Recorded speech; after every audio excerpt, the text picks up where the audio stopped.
Good morning, ladies and gentlemen. Welcome to Ambuja Cements ACC Limited Q3FY23 earnings conference call hosted by Investec Capital Services. Please note, this call is only for buy-side and sell-side analysts. As a reminder, all participant lines will be in the listen-only mode, and there will be an opportunity for you to ask questions after the presentation concludes. Should you need assistance during the conference call, please signal an operator by pressing star then 0 on your touchtone phone. Please note that this conference is being recorded. I now hand the conference over to Mr. Ritesh Shah, Analyst Materials, Head Mid-Market Coverage, ESG, from Investec Capital Services. Thank you, and to you, sir. Thank you, Lizanne. I, on behalf of Investec, thank you for joining Ambuja Cements ACC Limited Q3FY23 conference call. We shall have a detailed business update from the management and the way forward. Today we have with us Mr. Karan Adani, Chairman ACC and Director Ambuja Cements. We also have Mr. Ajay Kapoor, CEO Cement Business, and Mr. Vinod Baheti, CFO Cement Business. I would hand over the call for the prepared remarks, post which we will have a Q&A session. Over to you, Vinodji. Yeah, thank you very much, Ritesh. Thanks, Lizanne. Good morning, all of you. On behalf of Mr. Karan Adani, Mr. Ajay Kapoor, myself, and on behalf of the management team, I welcome all of you. Thank you for joining us today for the analyst call. Let me provide some highlights of the performance of December quarter, and I will right now discuss on a couple of basis. This has been a first full-fledged quarter under the new promoter group. The company has, in real sense, embarked on a transformational journey, which has resulted in sizable operational efficiencies across all the business parameters, and which has resulted into a good jump in the financial performance quarter on quarter. On the industry level, the cement industry saw higher capacity production with a good demand in the quarter. We have seen a healthy increase in our top line of around 11%, coupled with a good reduction in the overall cost. Cost optimization is led by reduction in the overall fuel cost, and which I will take a little more detail, and the other operational efficiencies.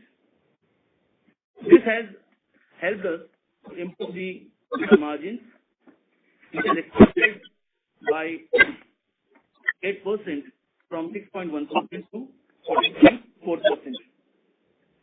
The notable point here is also the synergies between both the companies, the parent company Ambuja and its subsidiary ACC, as well as its Adani Group. On the EBITDA level, EBITDA has jumped by 161% at an absolute amount of 1138 crores quarter on quarter. This is led by a higher revenue base of 8,036 crores, and we expect this trend to continue in the coming quarters, when we will see a full impact of our performance improvement levers. Net revenue was sequentially up by 11% and year-on-year 4%. We, with our new capacity of Ambuja, which we are it will be commissioning somewhere in March, and the commercial production will start somewhere in Q2. And this will include 3.3 million tons of cycling capacity and 1 million tons of the grinding unit, and also bottlenecking of additional capacity and cassette fitting. We expect our top line to be moving healthy going forward. We have a strong product portfolio, a strong brand, legacy of strong brands, along with premium products in our core markets, and we continue to have market leadership on those core markets. Overall, an important factor, on a per metric ton, my cost has come down by 283 rupees, which itself gave a bump to the EBITDA by 220 crores. And as I said in my earlier remarks, fuel cost has been a mover in this factor. We expect to optimize further our cost by leveraging the synergies from the adjacency businesses of Adani Group, apart from our initiatives on improving overall efficiency factors. On the volume front, we achieved a growth of 7%, and as I mentioned, the trend continues to be positive on back of increased CapEx on the housing, on the infrastructure. That has been also very positive for this sector. On the cost front, some of the key achievements, these are like the operational factors quarter on quarter. Kiln fuel cost has substantially reduced from rupees 2.84 per thousand kilocalories to rupees 2.45 per thousand kilocalories, resulting into an overall decline of 15%. Logistics cost reduced by almost 6%, and it is now resulting at 1,339 rupees per ton, and we have furthermore initiatives planned here to bring it down. Raw material cost has come down 5% from 703 rupees per ton to 667 rupees per ton. On a standalone basis, Ambuja Cements has also recorded a substantial jump in the sequential EBITDA by 103% at rupees 715 crores. The net revenue sequentially up by 13% and year-on-year by 11%. At it stands at 4218 crores, and volume is up by 11%. The robust sequential PAT growth by 166% and Y-on-Y PAT growth by 46% to 369 crores. In real sense, the momentum has begun for all the initiatives being taken. EBITDA margin expanded both sequentially and Y-on-Y at 17.5%, while on a consolidated basis, we were at 2.4%, but Ambuja standalone is on a higher side at 17.5%. The company remains zero debt, debt-free, with a healthy position of cash and cash equivalents close to 9,500 crores, to be precise, 9,454 crores. This augurs very well for the journey to achieve scale, market leadership. Apart from the whole idea is to serve on the lowest cost basis in the natural markets. Working capital remains a key focus area for us, and we have seen a good improvement in the overall inventory as well as the trade receivables, which have come down, what we say, the DSO, which has come down from 10 days to 8 days. Ambuja Cement remains committed to achieving significant size, scale, and market leadership with strong emphasis on margin expansion. The base has been created in December, and it is quarter on quarter we are expecting to be better from here, and adhering to the world-class ESG standards. We will discuss more about the ESG achievements both the companies have achieved. On the growth part, we remain committed to increase our waste heat recovery system capacity to almost 190 megawatt by March 2025 from the existing close to 65 megawatt as of December 22. So which is almost 125 megawatt plans to increase this factor. We have relaunched our green initiatives of using the waste management under GeoClean.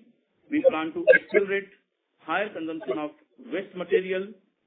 This quarter, we saw the highest ever AFR consumption, which we will continue and improve it further so that the thermal substitution rate of the plants we achieve to our target of 30% by 2027. To further strengthen our ESG leadership, Ambuja's sustainability strategy is led by its sustainable development plan of 2030, which we have covered in detail in our analyst presentation, which was released yesterday.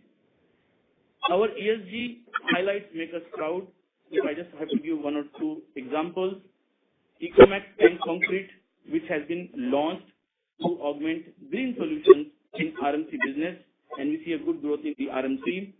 Ecomax will help us to have green solutions there. Significant thrust, I highlighted about WHRS, I mentioned about AFR, and of course, we are going to also use group's strength on the renewable power. This will help us to improve substantially on our objective of circular and green economy. Water governance sector, Ambuja is by far the leader because we are 8 times water positive. And the sustainable livelihood, women empowerment, rural infrastructure, the social inclusion, we have a very robust CSR initiatives led by Adani Foundation, also Ambuja Foundation, and the teams, all of them are collaborating very, very well. The company has won several awards, recognitions for its outstanding work in ESG, the water positivity, the circular economy, and CSR, which I won't repeat because it has been shared in detail in this investor presentation. So let me conclude by saying that our business fundamentals remain very strong. We are well positioned to continue with our growth trajectory and remain market leader in the segment. Now I request Mr. Ajay Kapoorji also to give a short overview on the strategy and the way forward. Over to Ajay ji. Thank you, Vinod. Good morning to everyone. Very happy to address all of you on our first investor call post Adani Group's acquisition of ACC and Ambuja. As already highlighted by Vinod, and as already you would have seen our investor deck, what we are trying to achieve is largely a three-step approach. First is here and now. We want to improve our operational performance. We had engaged even before we had acquired consultants to work with us.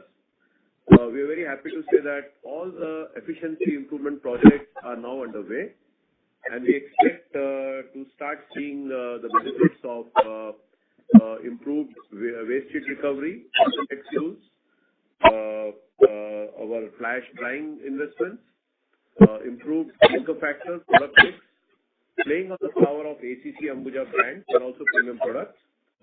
We have started re-looking at the logistics, which we believe we have a very strong fundamental position in Ambuja with our western coast service through railway mode. We were one of the pioneers in starting the hub and spoke model of cement grinding units way back 20 years. We are bringing it back with full force. We're taking full advantage of the adjacencies within our Adani Group. We will be looking at coal wagons. We'll be looking at terminals, filling stations, in time to come as part of our vision to become the lowest cost to serve. And I repeat, cost to serve because it's not just cost of production, it's also how you reach the market. Then I would also relay our plan to double our capacity from 67.5 to 150, and we have already initiated actions in all these areas. As we say this, we are also, aware that ESG remains a fundamental focus and the pillar on which the entire working and strategy rests. We are mindful of the customer excellence. Therefore, we are launching in this leg now a set of initiatives to service our customers. We have taken some initiatives in improving direct from factory dispatches. These numbers are already reflected in our last quarter results. We have improved by 5 or 6% share of direct dispatch from most of our plants and grinding stations.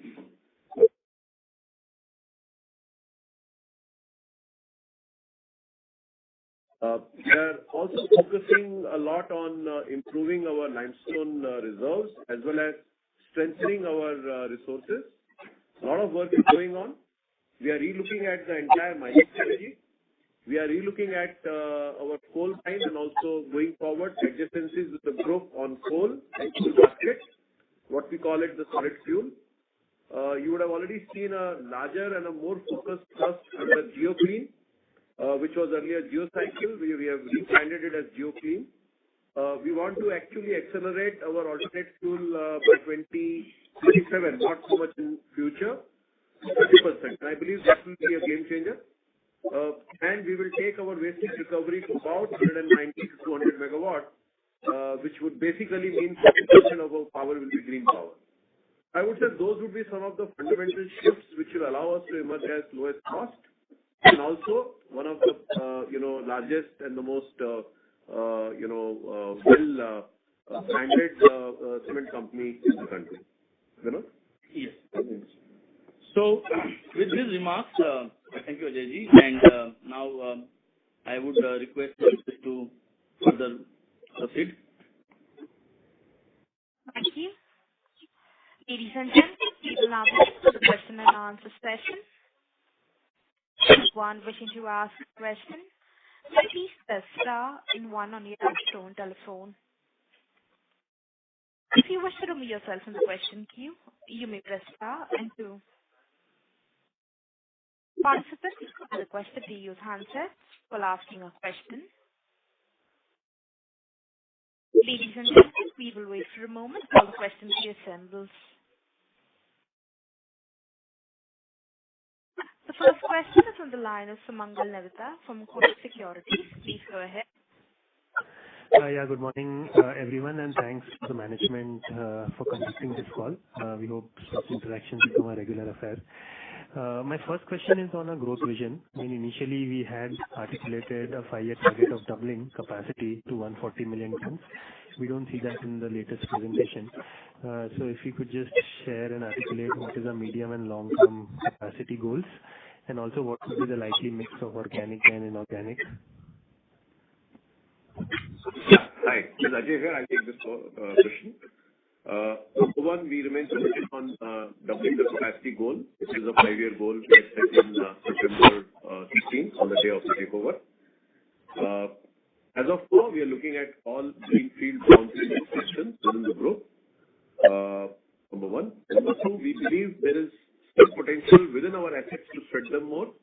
So we are actually looking at releasing some clinker from debottlenecking, and we already started some work in that direction. Today, I will not be able to share back with you. Maybe in the next analyst call, we will have a straight discussion around our growth plans. However, on the efficiency, we have started a whole lot of projects. As I already mentioned to you, we have a roadmap for waste heat recovery. We already have roadmap on AFR improvement. The first set of investments were made by Ambuja ACC 5 years back. We are now started the second leg of investments. Most of our plants have now fly ash dryers. Wherever they are not, we are investing in those because we believe that will help us going forward. Each of this we are also looking at and very mindful what we are doing on the efficiency side, on the OpEx improvement side. So and these are all midterm and now and here. So all these investments have already started. In terms of new clinker lines, I will come back to you as I mentioned in the next call. And on the M&A side, we are constantly evaluating for opportunities as and when they remain attractive. We obviously have become far more strategic in looking at these lines, and you will keep hearing from time to time. However, we want to be mindful that we don't also want to acquire an asset where it is a winner's curse. So you will see that also in our strategy. Yeah. I got it. That's very reassuring. Any particular number we are looking at the next 3 years, 5 years?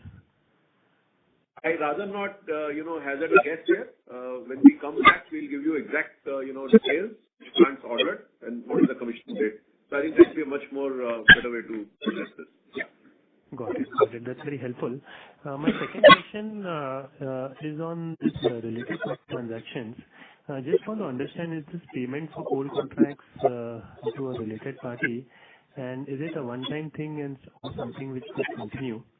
Also, I mean, as per our assessment, what would be the quantum and areas of related party transaction as far as the cement company is concerned, the other group companies on a state basis?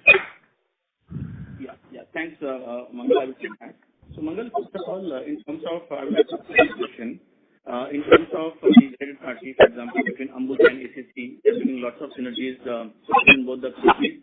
The erstwhile promoters, they had approved RPT of almost 500 CR till December, which we have increased it to 3,000 CR in subsidiary up to March, and prospectively also for next year, we see a more healthy working between both the companies. So that is one component of the related party, which will be properly will come to the shareholders and with the approval of the requisite boards and all. That's one part. So on the other part, in terms of the Adani Group related party, we have not seen any significant for December quarter, except a few crores here and there, and that is very much within the fair and arm's length pricing basis. So I can just assure you This goes through all the musters.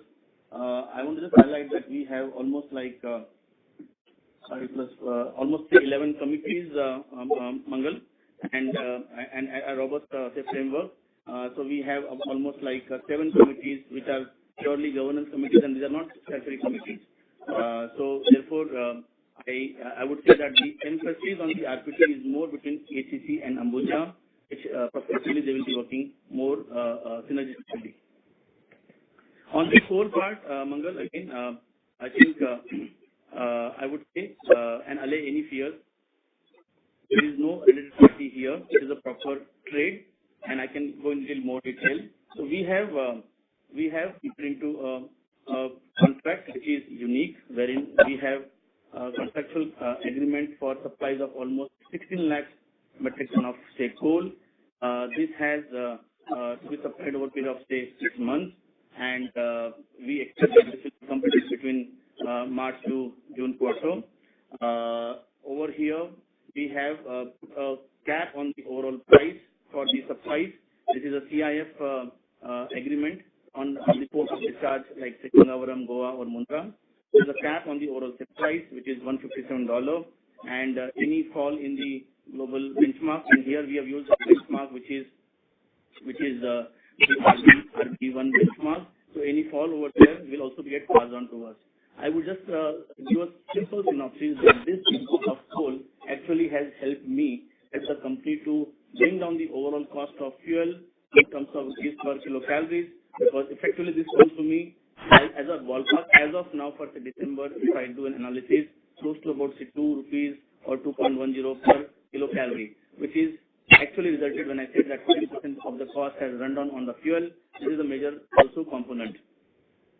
Also, I can in the same breath say that out of this 15 lakhs, almost 3 lakhs have been delivered already, and the shipments are there. So I think that summarizes my overall point on this particular trade. And going forward, also we will be evaluating opportunities to how to bring down our overall coal cost, because that also, as you know, in September our companies were significantly affected, both ACC and Ambuja, and it is important to do some kind of hedge here for some partial quantity. So Mangal, this is where I would stand to. No, this is very elaborate and very reassuring. Thank you so much. If the same Sorry I to can just interrupt, Mr. Sumangal. May we request that you return to the question queue? Just waiting for your turn. okay. Thank you and all the best to the team. Yeah. Thank you. Ladies and gentlemen, in order to enter, the management is able to address questions from all participants in this conference. We request you to limit your questions to 2 per participant only. The next question is from the line of Pinakin Parekh from JP Morgan. Please go ahead. Yeah, thank you very much, sir. So just to clarify, I assume that the counterparty for the coal transaction was a group company. And going forward, the adjacencies that we are talking about, which should lead to synergy benefits and OPEX savings, can follow a similar transaction model where there is an upfront cash payment from ACC Ambuja, and in return there is effectively synergy benefits and OPEX cuts. Would the coal model be replicated when we're talking about the various adjacencies at the group level? So first, to clarify again, I responded to Mangal. So there is no RPT in this particular trade. There is proper all the opinions and all. So that is important. But whether we will be aspirational for the group synergies on the coal and the fly ash and the logistics part to bring synergies, absolutely we will be very much looking at it. We have been harping on this point time and again that the group has adjacencies businesses which brings lots of advantage to our cement business. So we will be looking to those opportunities going forward. And of course, on arm's length basis, those principles remains there on the RTP transactions. It will pass to the muster also when I mentioned that there is a robust governance framework here.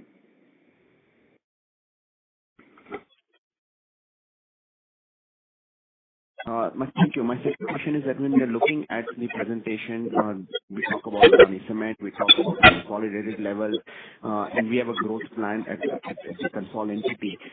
Is the current structure of having two listed cos, ACC and Ambuja separately, the optimum one, or should we look at a collapse into one single entity at some point of time over the coming quarters? Yeah, hi, this is Ajay here.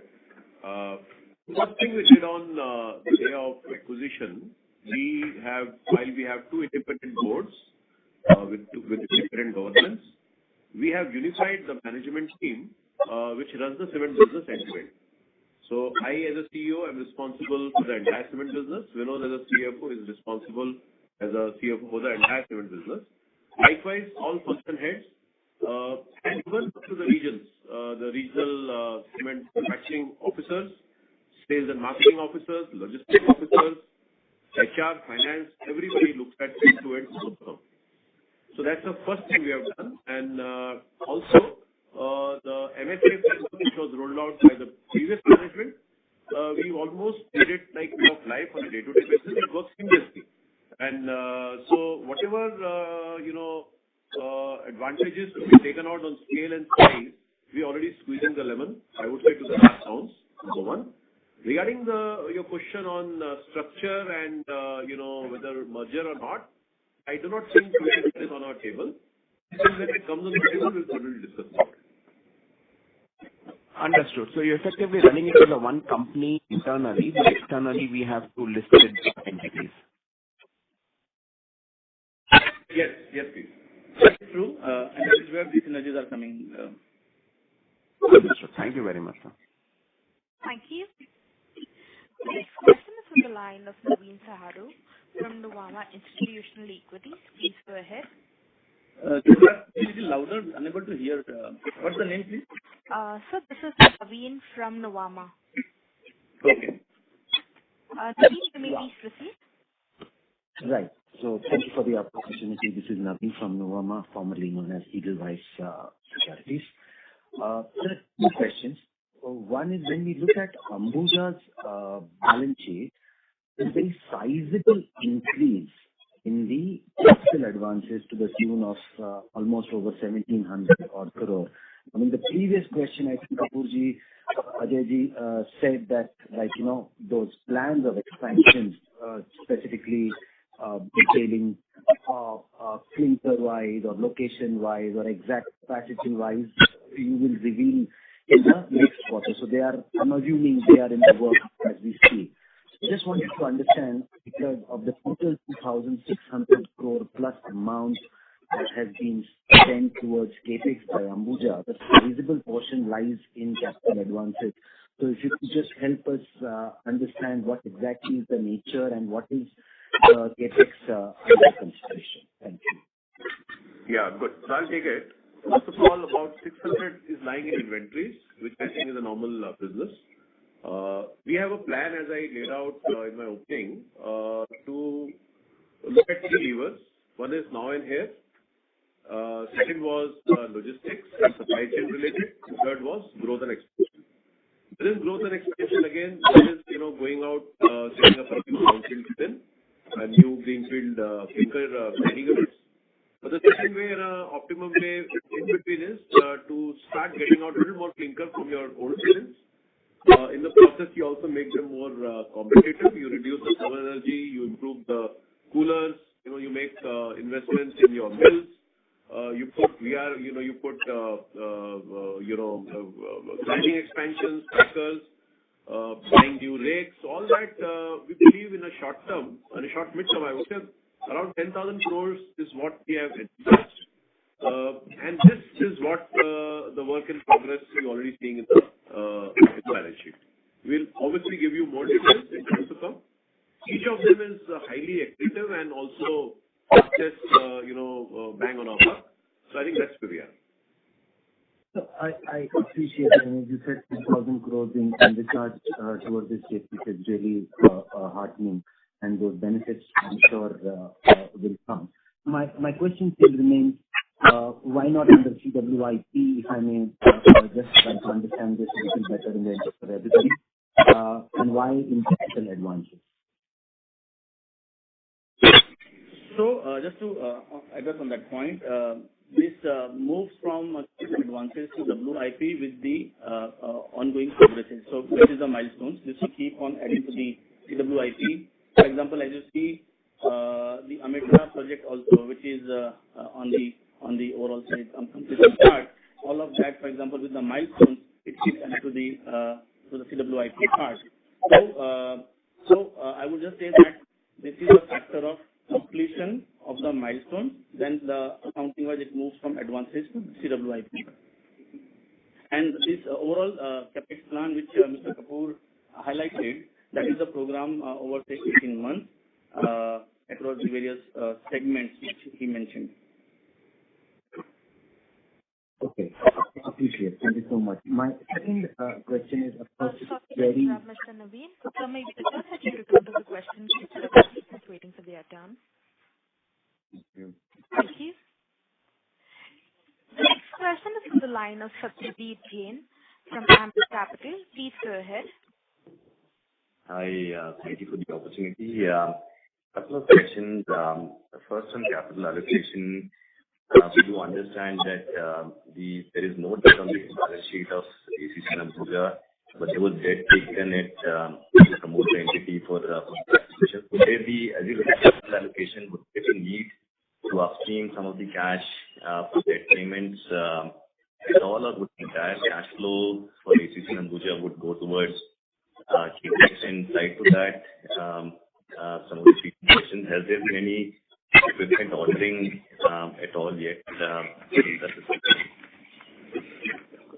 Yeah, thanks, Satyajit. So, Satyajit, there is a proper dividend distribution policy both the companies have, and at the appropriate stage, if there is any development, it will be properly informed. So that should suffice because it is decision to be taken in return. So as of now, this will go with the dividend distribution policy which is there. Okay. And some of these promoter-related questions, I would only request that there will be a proper forum which can be addressed in that forum, because here me and Ajay will discuss more on the operational performance of the company of the last quarter, and that is our first step to this quarter. So my request is to all of you to respect to this point, please. Yeah.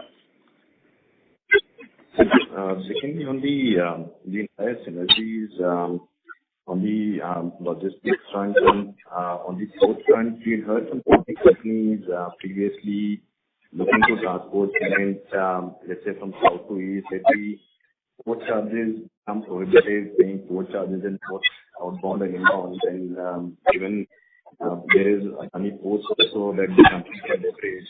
But if the charges are going to be what they charge to other companies, how can that entire CP's logistics model generate some synergy? Maybe throw some light on how that model could generate synergy for ACC and Ambuja. So, good question. First is, yes, there's a lot of opportunities because the entire coastline, we do have our, ports to the group. And we will certainly, and we are certainly looking at a complete coastal sea transportation strategy. It will early in the day for me to comment, and I will keep this position going forward. When we have something firm, we'll talk about it. In the planning stage, it doesn't make sense to talk about it. To answer your second question, it also goes back to some previous people who asked the same question on RPT. APHZ is a related party. So whatever transaction we do will obviously be kicking in the speed of the RPT, and obviously will be recorded on both the sides, from their side as well as on our side. Okay, thank you. Thank you. The next question is from the line of Girish Chaudhary from Avendus Spark. Please go ahead. Hi, thanks for asking my questions. Two questions.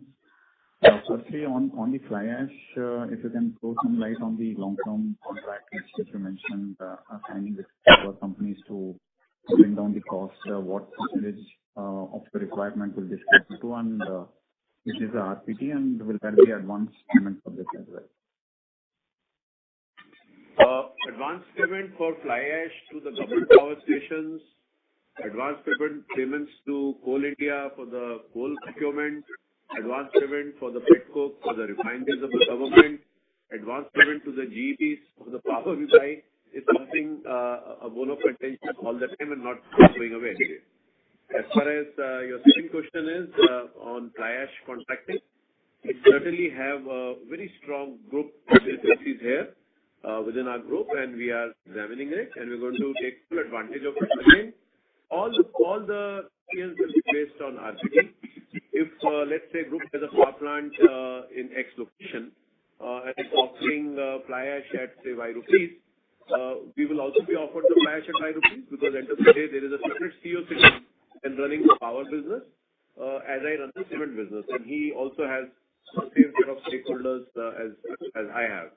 So I think having said that, obviously makes life more easier when you have your own group company. So the risk of payment for them is zero, and the risk of delivery for me is also zero. So I think to that extent it becomes a fantastic opportunity. I can only tell you that we are looking at exploring each and every mode, by actually exploring a lot on our own wagons and taking advantage also of the railways scheme, which is open to everybody. But we are going to exploit it to the hilt, and in the process reduce our raw material cost. And there are drivers also which we are going to install at many locations. Yes. To take the benefit. I hope I answered your question. Yeah. The second question is more at a broader industry level, your thoughts on pricing from a medium to long-term trajectory. While we know your goal to achieve capacity scale and also to be the lowest cost producer, so given your adjacencies and all those things, but in the medium term to long term, would you like to retain those in your market or pass on some of the benefits? I just wanted to know your strategy on pricing. If I understood your question, you're saying will this lead to drop in prices? Is that what you're saying? No, as in given you have multiple group level adjacencies, right, and that will lead to you being a lowest cost producer. So how would you want to sort of stay with this? As in, would you want to sort of expand your margins or maybe pass on some of the benefits to the market? I think it's a very tricky question. And to say what would basically the core essence of both the companies is known to you. ACC, strongest brands, one of the highest proportion of premium products, very premium in many markets in India. Ambuja, again, a very strong brand, one of the strongest, I would say, in many markets in India. Again, a good portfolio of premium products. Both the companies are largely state focused. I would say upwards of 85% of its total production. Both the companies are largely cement focused. That also allows it a fantastic opportunity. Now on top of it, if you replace high cost fly ash with a optimized fly ash and raw materials, you can see what shift is going to happen to the bottom line. However, if I let it go through the top line, I think I'll not be doing justice. So we will obviously try to strengthen the brands. We will like to enter newer geographies where we expand. We would like to enter newer and emerging segments, including, and I repeat this time, so far we have not spoken about B2B, large buyer segment. We have 78 plus RMX plants. We will expand them to over 250 in the midterm. And that will be our entry into the large buyer market, India's, the infrastructure market. We will play the full game there. And whatever products are needed for that market, we will develop and supply. So I think we rather play that game to reduce cost than dropping the price or, doing that. However, we will do whatever it takes to win in the market. There are many market factors, so it will be taking a point of time. So there is surprise to say the focus is on cost, and I think you will also appreciate. And rest is it's a very competitive industry. It will be for the various market factors. Got it. Thanks. That was very helpful. Yeah. Thank you. The next question is from the line of Ashish Jain from Macquarie. Please go ahead.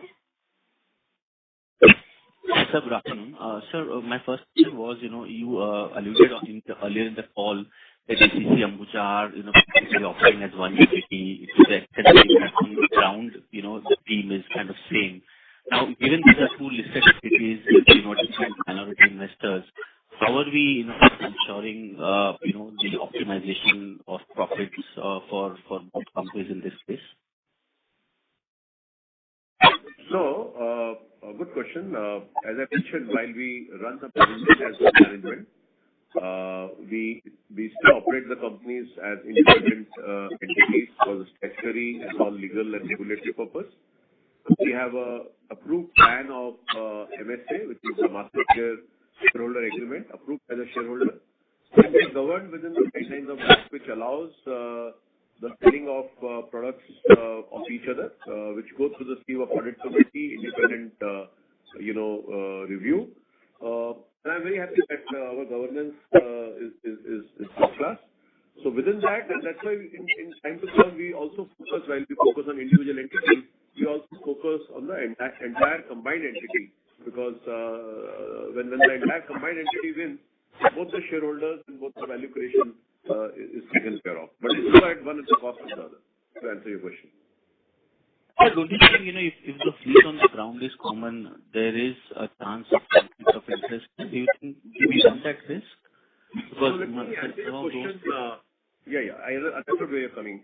We have 35 locations, more or less, let's say 50-50 of Ambuja and ACC.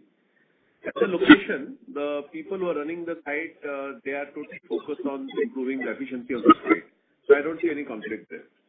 Then we have procurement organizations who buy coal, who buy fly ash, who buy slag, who buy gypsum. When you go on scale of a 67 or 70 million entity and times 140 million entity, you can imagine what benefits accrue. And the benefits which accrue to both entities. When we look at our group as a synergy, again, group looks at both of them as same, and they try and pass on the benefits to the entities similarly. That's one part. On IT side, for example, today a lot of spend happens in making a new digital strategy, IT, SAP, etc., etc. Again, when you go and talk of one set of negotiation, the cost is better. When in the market, our frontline sales people are still separate. The frontline sales managers are still separate. However, the leadership on top is same, because end of the day, we are selling cement, right? We are not selling apples and oranges. To that extent, I very well aligned. Sir, my second question is, on this coal. May I request that you return to the question queue? The participants waiting for their turn. Thank you. The next question is from the line of Amit Murarka from Axis Capital. Please go ahead. Amit, your line is in the talk mode. Please go ahead. Mr. Amit Murarka, hope we are unable to hear you. As there's no response from the participant, we'll move on to the next. That is from the line of Hiren Dasani from Goldman Sachs. Please go ahead. Yeah, hi, this is Hiren from Goldman Sachs Asset Management. I just wanted a clarification on this whole transaction.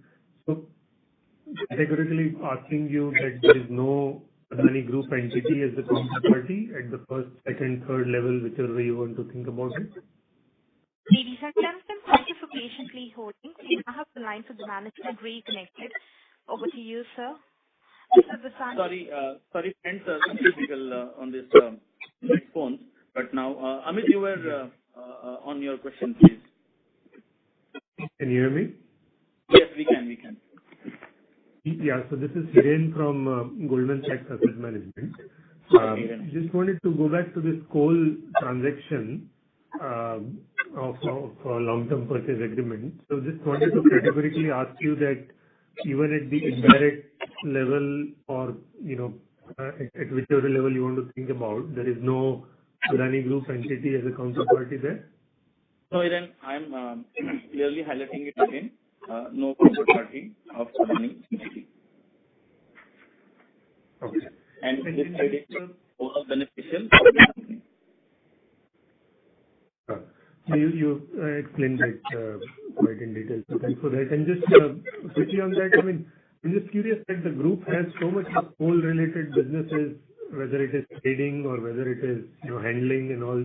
So why did we have to go outside of the group to enter into this long-term coal agreement? Yeah, that's a good question, Hiren. In fact, the group only has helped us to properly negotiate this. I think each trader has its own position, Hiren, and therefore one would assume, depending on the position of the trader, how and what quotes one can provide. I think when we found that the group offer has been relatively higher on that point of time, and this was somewhere in October, after the results of September, when we found that we played completely on the coal in October mid, then we quickly geared up, and with support of group only, then we have negotiated this hard. So it is nice to say traders have their own unique positions, and this is true in many transactions. So need not that every time you will have a group to offer it. For example, fly ash. I have companies having fly ash. Do I compulsorily bet on them? The answer is no. It's a factor of what, as Karan Ajayji mentioned, for example, that we will be very on an arm's length basis, fair pricing basis, we will evaluate within the implement business. And each CEO will be responsible to answer to the board also. Yeah. And just a final question on this. Compared to the ACC agreement in terms of quantum, both value and volume, for Ambuja it is substantially lower. So, how do we kind of think about that? Yeah, good question again, Hiren. See, Ambuja has a captive coal mine, which is, at Gare Palma. This mine caters to almost 20-25% of the overall, say, or maybe 1% higher requirement of the Ambuja. In case of ACC, it is completely based on supplies from third party, and hence, therefore, the volume of ACC import on this side is higher as compared to Ambuja. Got it. Thank you so much, and wish you all the very best. Thank you. Next question is from the line of Rakesh Vyas, PFC AMC. Please go ahead. Hi, thank you so much for this opportunity, and welcome back, Mr. Kapoor. I have two questions, and I'll just quickly run through them. First one is on the cost saving. So, the CCC and Ambuja through Project Parva, that pipeline has embarked on cost saving initiative in the last 3 years or so, and they have seen reasonable success.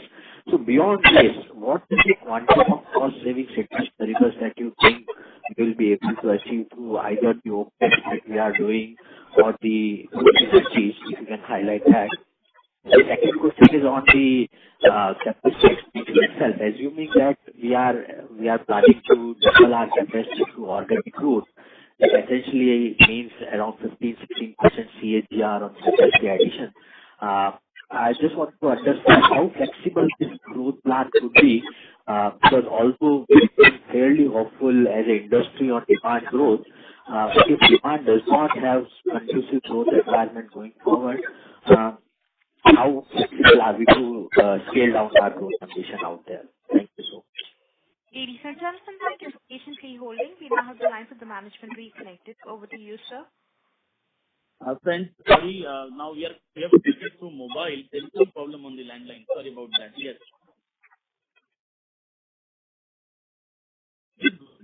Mr. Vyas, may you repeat your question for the benefit of the management team? No, I think it's very clear on this cost side. So, coming on the second part, so let him only come on the second.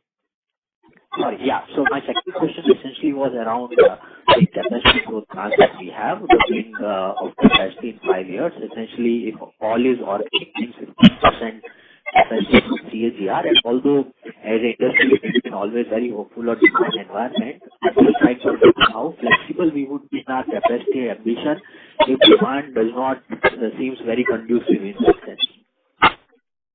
Okay, great. So let me answer the first one on the ongoing efficiency programs which both the companies, ACC and Ambuja, were running. Obviously, to join a takeover company, keep doing what we're doing good.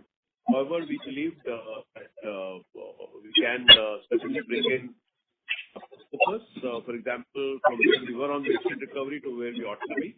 And what is the gold standard to be second to none. So clearly, we'll expand 100%.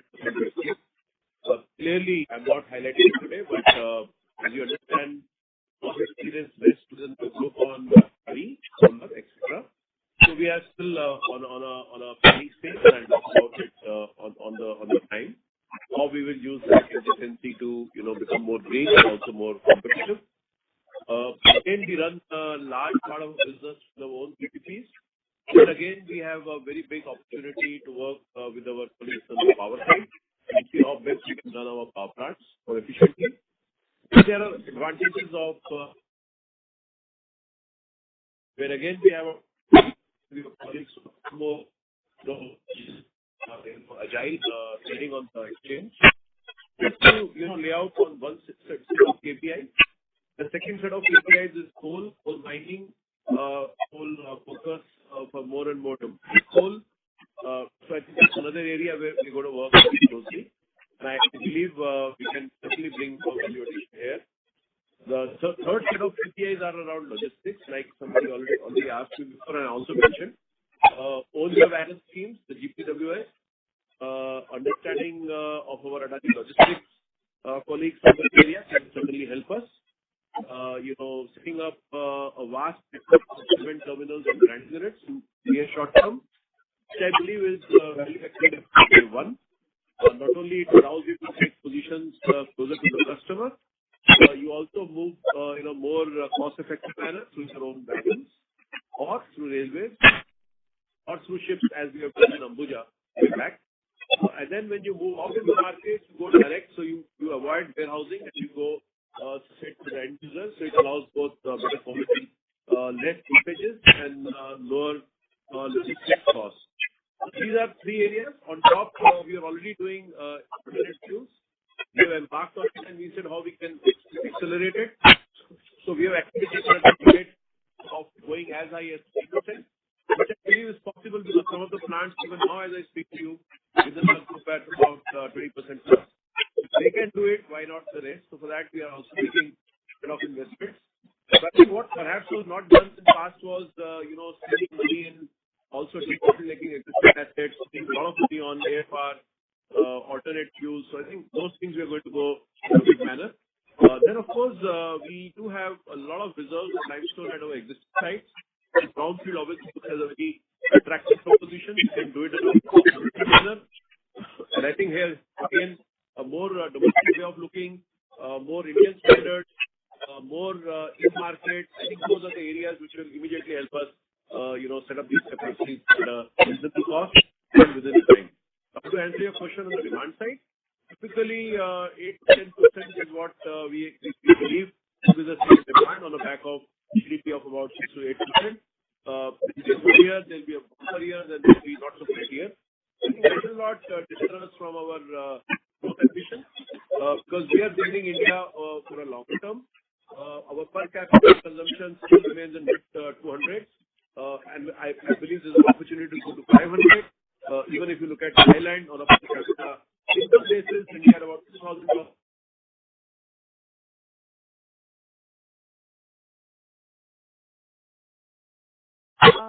Sorry to interrupt, sir. We are unable to hear you. This is the management team. We are able to hear you, Lucas. Were you able to hear us? Sir, we had lost your audio for the last few seconds. Okay. Then I'll complete my, but more or less my response. If there's anything more I can add on to it. Got it. Yes, I understood your point regarding your ambition around growth. Just one clarification if I can seek on my first question. At this point of time, would you be in a position to highlight to us on the quantum of cost saving that you are targeting as a group, or we will also discuss it at a later time? Thank you so much. I think that's numbers we were talking. I think that is the better thing to do. To also highlight to you that in terms of India margin expansions in rupees per ton basis, we do look forward to achieve 4 digits on the EBITDA in coming quarters, which will be essentially driven by the overall improvement on the cost factors. So, Rakesh, I hope that answers your question. Yeah, that is very clear. Thank you so much. Thank you. The next question is from the line of Ritesh Shah from Investec Capital Services. Please go ahead. Yeah, hi, sir. Quickly, two questions. One is, sir, you did indicate on the dividend policy that we have already in place. Sir, can you please put across your thoughts on the royalty payments? I think it has been taken off. Will this continue to be the case going forward? How should we understand this variable? So the erstwhile technical know-how fee or the royalty, which was in charge of the erstwhile promoter, that has been no more going to be there as we progress. So it was basically around mid of September that all the payments to the erstwhile promoter were made, and including if I also have to add, they were also supporting us on the IT transition. So there was also this element of TSA which we have disclosed, this transactional services agreement which we had disclosed. So for 3 months they have actually provided us those services, and which is coming in form of additional items. Prospectively, for the March quarter, there is not going to be any payment. So that will be value acquisition in terms of cash flows close to 170 odd crores, which we will be giving by staying on this outgo under the TSA. That is how I think, and I should compliment my team, and it's I want to highlight that the entire transition of the IT from the erstwhile promoter server to the new promoter server, it was done in a record, say, 4 months in terms of deliberation. But the actual commissioning or the live transition happening in 7 days time, and it was like a 17 GB data. So this is like one of the highest successful transition of IT basically platform, and this has also saved the group or the companies going forward. The dependency will not be there on the erstwhile promoter. So, sir, no royalties, right? Will that be a fair assessment? As of now, we have not having any royalty items in our handle, and also there is nothing on the cards as of now. Sure, that is helpful. Sir, the second question was more on growth. It was pertaining to Ambuja's ongoing expansion. I see in slide number 24 we have a mention of that, but there is no timeline corresponding to it. Is it possible if you please clarify that, given this were already announced today? Ajay ji mentioned to you earlier in the earlier discussion that we are looking for this CapEx program in a time horizon of around say 18 months time. But more details, for example, Ritesh, as we highlighted the CapEx program in the next call, because 18 months program is what we are looking at, which would mean that from here somewhere like around June 24 or to September 24, we should be able to complete all the WHRS initiatives, all the HR initiatives, all the growth on some of the BUs, and so on and so forth. So I think linking the efficiency capex, the green circular green capex, all of that we are targeting to expedite and achieve. Amita, I have stated in the previous call also that, in the previous discussion also, that we are targeting that by end of March, the pre-trials will start happening, and the commercial production will start somewhere like June or July. But maybe we may see a good improvement in May itself. That is how, for example, we are looking at the timelines. Sure. Sir, just a clarification. So I think Ambuja had around 6-7 million tons, which was still pending. So what we are calling out is in 18 months, so that is something which stands commission. Would that reading be right? Yes. I think you are on more or less your on track. Let us come back and talk about it in a separate call where we actually disclose the entire strategy, because there's a lot more to it. And I don't want this is purely last quarter results, so I don't focus on that. This is like a confirm. As of now, on the first page, I think the journey of 67 to 140 will come in a more elaborate manner. But as of now, what we have in hand is not discussed with you. So that's perfect. Sir, just last question. Can you please reconfirm the commitment from the promoters on the incremental warrant infusion? I think 5,000 crores has already come in. What are the timelines over here? I think that's it's pretty good. Yeah, thanks, Ritesh. I think as of now, it's like warrants within which they have this 18 months time window, and so they remain there. Like the timelines remain there for them. I won't be able to comment on their timing specifically. I can just try to add that they're sitting on the company on a principal basis, they're sitting on almost 9,500 crores of cash. On top of it, we are generating on operating cash flows almost like 4,500 to 5,000 crores. So there is a substantial amount of equity and the net worth lying there. We are a zero-rate company. So I think I'm looking more from a overall CapEx program on these amounts. And of course, the promoters, the parent company will take their call. I cannot comment on that as of now.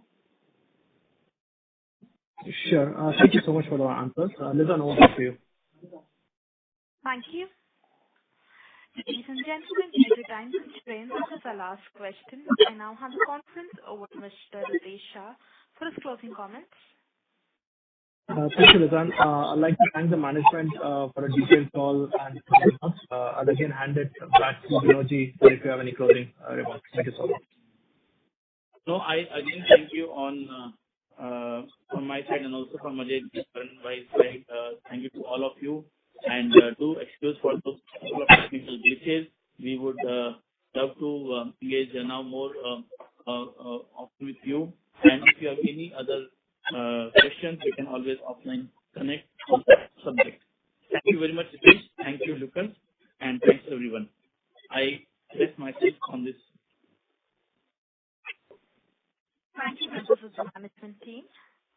Ladies and gentlemen, on behalf of Investec Capital Services, that concludes this conference call. We thank you for joining us, and you may now disconnect your line. Thank you. Thank you very much, all of you again. Have a great day. Bye.